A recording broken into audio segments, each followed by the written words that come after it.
Assalamualaikum warahmatullahi wabarakatuh dan salam sejahtera untuk kita semua.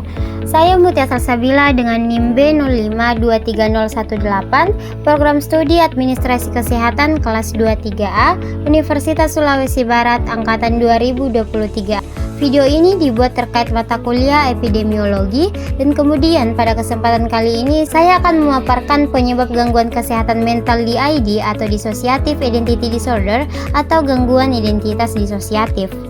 Pembahasan ini akan kita mulai dengan definisi dari DID, kemudian penyebab dari DID dan terakhir penanganan yang diberikan kepada penderita DID.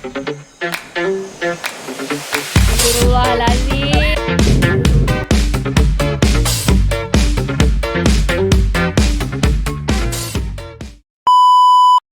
Bahasan pertama yaitu definisi Dissociative Identity Disorder atau DID. Gangguan identitas disosiatif atau gangguan kepribadian ganda merupakan gangguan pada kondisi mental seseorang di mana ia memiliki dua atau lebih identitas yang berbeda. Penderita kelainan ini cenderung merasakan kehadiran dua orang atau lebih yang berbicara dan hidup dalam dirinya, seolah-olah mereka dirasuki oleh identitas yang berbeda. Setiap kepribadian atau identitas mempunyai nama, latar belakang, ciri-ciri masing-masing dan juga mampu mengendalikan perilaku subjeknya. Oleh karena itu, orang-orang yang menderita gangguan disosiatif rentan mengalami memory gap atau kehilangan ingatan. Perbedaan kepribadian ini membuat penderita DID tampak menjadi seperti orang yang berbeda dari waktu ke waktu, karena setiap identitas memberikan respon yang berbeda terhadap orang-orang yang ada di sekitarnya. Abraham Maslow dalam bukunya mengatakan penyakit mental merupakan penyakit defisiensi ketidakmampuan individu mengenali serta memuaskan kebutuhan-kebutuhannya. Dalam hal ini, kepuasan kebutuhan dalam diri individu merupakan faktor penting untuk menanggulangi gangguan ini.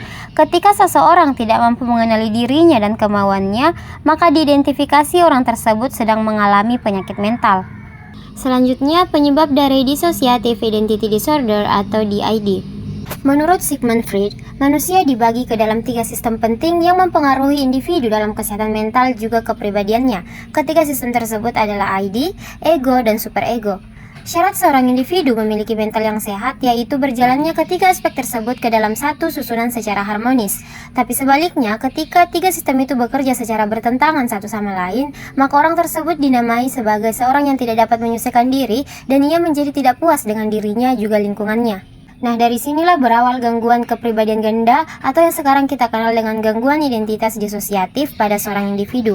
Individu yang merasa tidak puas dengan dirinya juga lingkungannya secara tidak sadar, kepribadian utama yang ia miliki terpecah dan menghasilkan kepribadian baru tanpa menghilangkan kepribadian lama demi memenuhi keinginan dan kepuasan individu tersebut. Tidak seperti penyakit yang menyerang fisik, DID adalah gangguan mental yang tidak bisa didiagnosis melalui tes lab, sehingga dibutuhkan penilaian atau asesmen ganda untuk menegakkan diagnosis yang lebih akurat. Kondisi kelainan mental ini dapat terjadi pada seseorang yang mengalami trauma psikologis, fisik maupun seksual, atau dia penderita PTSD pada masa kecilnya. Terdapat beberapa faktor yang dapat menyebabkan gangguan identitas disosiatif ini terjadi. Merujuk pada tulisan Yusak Noven Susanto, terdapat 4 faktor yang ia berikan. Yang pertama, kemampuan bawaan untuk memisahkan kepribadian dengan mudah. Yang kedua, pelecehan seksual pada masa kecil yang berulang. Yang ketiga, kurangnya orang yang melindungi ataupun menghibur dari pengalaman buruk yang pernah dialaminya. Yang keempat, pengaruh dari anggota keluarga lain yang juga memiliki gangguan psikologis. Nah, dari faktor-faktor tersebut dapat diketahui bahwa peran dari lingkungan memang begitu penting dampaknya bagi kondisi mental atau kepribadian seseorang.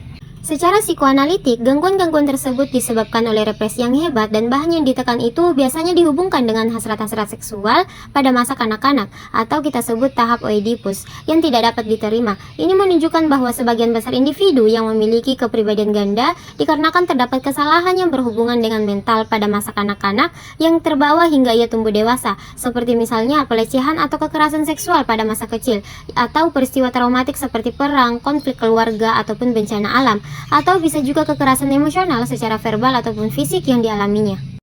Selanjutnya, penanganan yang diberikan kepada penderita DID. Seorang individu yang mengalami Dissociative Identity Disorder atau gangguan kepribadian ganda dapat disembuhkan melalui konseling dengan orang yang memang berada di bidang psikiatri atau konselor.